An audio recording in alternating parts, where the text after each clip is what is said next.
fellow Bardians, welcome to yet another BardMains YouTube video. I am the Babysitter or Ice Cube as some of you might know me, and I have a special video for you today. This video will be our first real guide on the channel, but not even on support Bard. This video will be all about AD Bard in the top lane. Because I have no idea how to play this myself, I have asked Picc to help me out. Some of you might already be familiar with him, but I'll give a quick introduction for those who are not. Picc is a Bard main on the NA server, but instead of playing support like most of us, he plays AD Bard top, and he does at a pretty high elo as well. He peaked in Master Tier and is currently Diamond 3. I've always wondered how he plays AD Bard top, because when I try to play Bard in any off-meta role, I just keep failing. So that's why I've asked him to help me out. I've learned a lot while making this video, so I hope you also know exactly what to do when you end up with Bard in the top lane after watching this. Let's jump straight into the table of contents to see what I will be talking about in this video.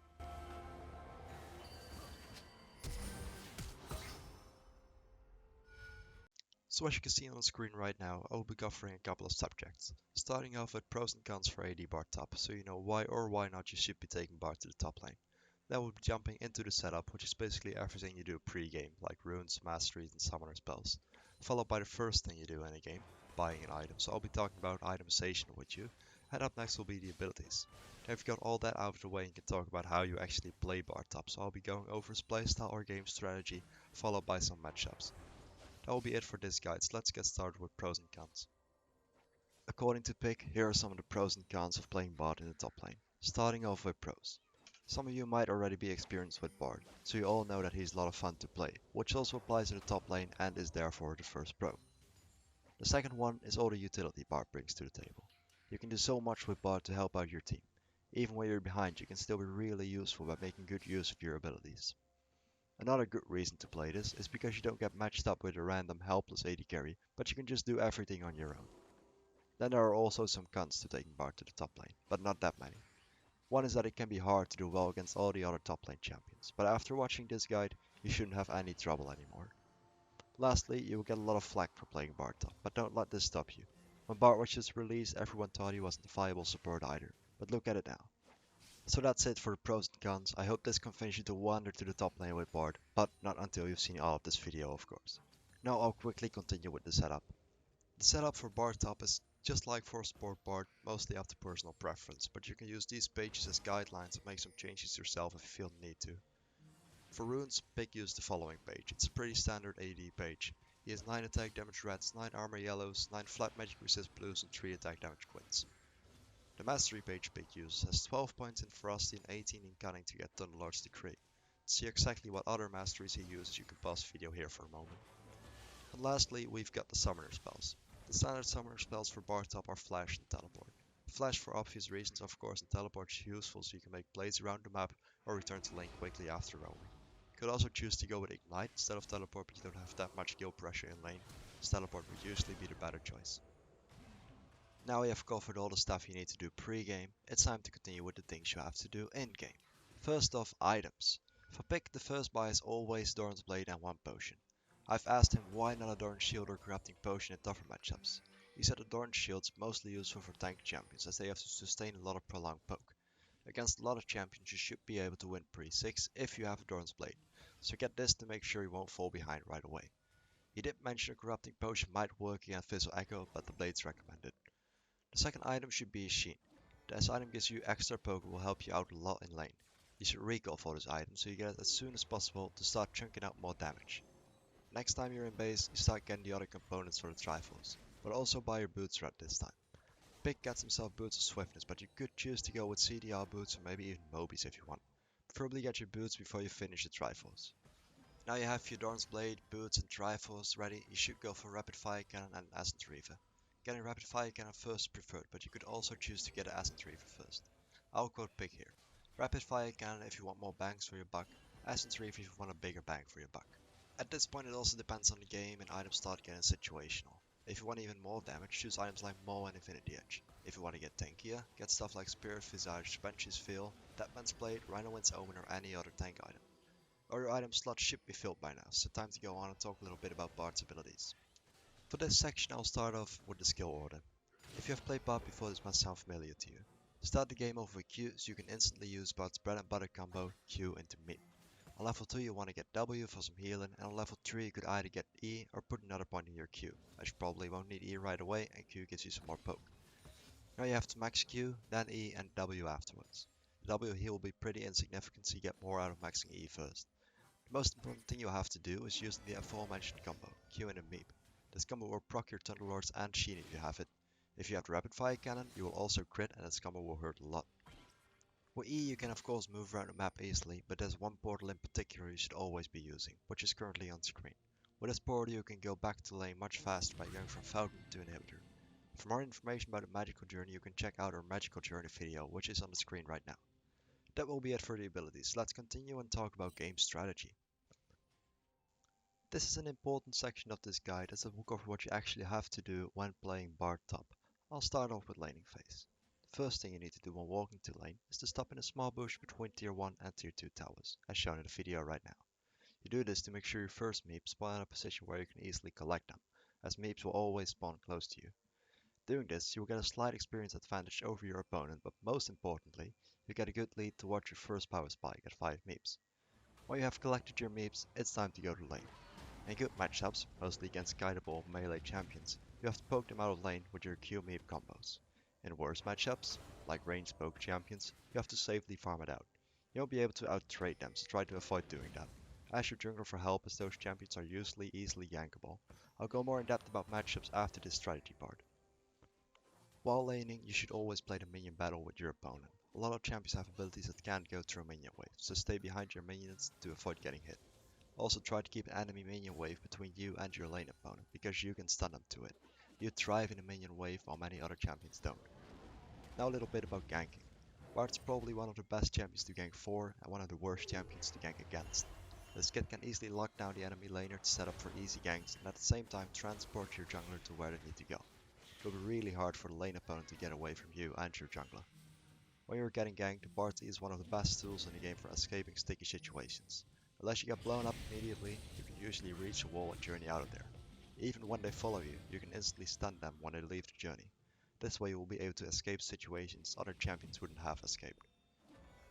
If you want to go roaming and help out other lanes, you should do this when your lane is pushed and mid's overextended to make sure you won't waste time walking mid lane. You can also coordinate with your bot lane to set up a teleport gank there. I've touched on meeps a little earlier, but we'll go more in depth now. There are some meep power spikes you want to reach as soon as possible, so keep those in mind while playing. The first one is at 5 chimes. 5 chimes give your meep auto attacks a slow, which is really useful for guiding in lane. The next one you should be aiming for is getting at least 25 chimes before laning phase is over.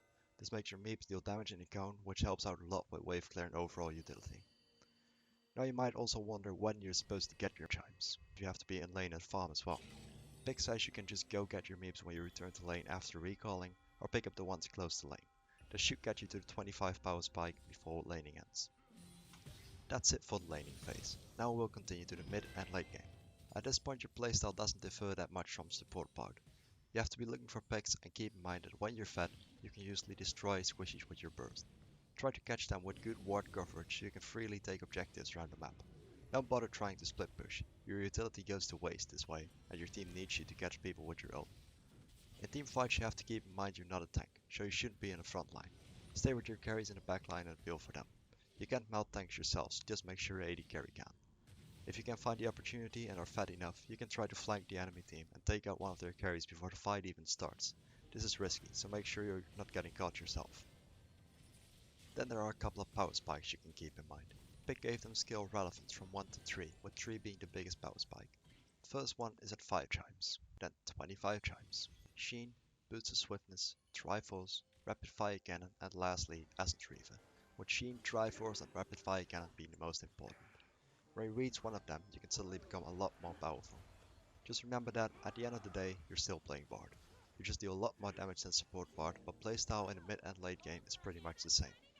Keep in mind that when you're fed, anything is possible.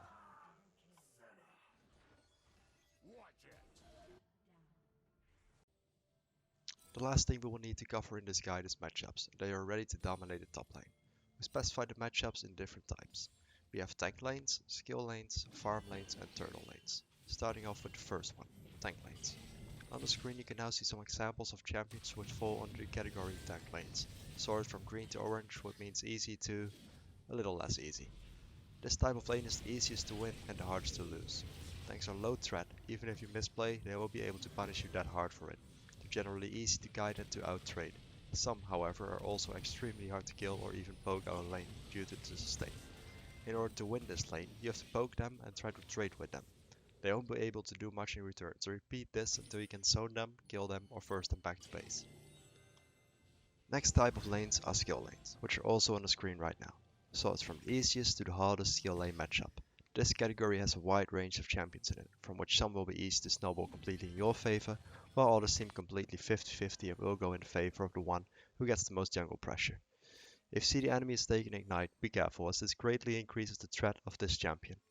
To win this lane, you will just have to try poking them as much as possible with your Q meep combo, while not getting poked too much in return. Unfortunately not always as easy as it sounds, but it's the way to go. Now we're going to the farm lanes. Just like previous two, you can see the matchups on the screen. These lanes are generally hard to win, but also hard to lose. Often this means you're playing ranged versus ranged. There's not that much action going on as you're both farming. Most other champions you can encounter do have stronger all-in, so avoid these. Farm lanes are often easier to gank due to low mobility and a tendency to auto-push while playing champions with superior wave clear like Ryze. As the name of this type of lane suggests, you will have to farm and try to throw out some Q meeps without getting into a real fight. You can also ask the jungler for help and try snowballing from there. Now onto the last and hardest type of lane, the turtle lanes as Picc likes to call them. You can see the champions on screen right now. These lanes are by far the hardest for Bard to deal with. They're all extremely sticky melee champions with great dueling power. Irelia and Akali have some long range dashes which can be used more than once, making it hard to simply shut them down with a Q stun. Echo's blink and Fizz's ability to go untargetable also make stunning them hard, and Olaf can make kiting impossible with his ult. Prior to 6, Akali, Olaf and Irelia are manageable and you can even get a lead on them. However, when they hit level 6 they become a huge threat. All these champions will outskill you, so you'll have to focus on capitalizing your utility over them. Try to be safe in lane and focus on your CS and not getting them fed. Your time will come mid and late game. Ultimately, each champion has some counterplay, which you will pick up as you get more experienced. That's too much to cover right now, but here are some examples. Against Irelia, you should be looking for low HP minions you might dash to. Then watch Irelia and throw your Q at the low HP minion. This way she might either miss the CS or take your Q meep combo to the face. When playing against Gangplank, you have to destroy his barrels. This way you're able to out-trade him and safely poke him. He also can't eat his oranges through your ult, so it's a good way to set up a gank.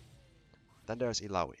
When playing against her, you should kite her as hard as possible and destroy her tentacles. On the jungler ganks, Illaoi players will usually look for the 1v2. Avoid being inside ult range and CC as much as possible. If you do happen to struggle against a certain champion, you can ask in the comments and we will try to help you out. As you probably noticed when I was talking about the different types of lanes, all types of lanes had the corresponding champion shown on the screen with a color spectrum underneath to show how hard the lane is. This didn't show what lane type is harder than the others, so I'll cover that now. Tanks are overall the easiest to play against. Next up, the easy skill lanes, then easy farm lanes, followed by hard skill, hard farm, and lastly, turtle lanes. You can see all the champions you might encounter on the screen right now, showing which champion is the easiest to deal with and which champion is the hardest to deal with. And that concludes our last section for this guide. I hope you all learned a lot and you should be ready to take Bard onto the Rift and to the top lane. Thanks a lot to Picc for helping me out with the content for this video. I'm not really experienced with Bard top, but really wanted to get this video out for all of you who want to play some off-meta Bard.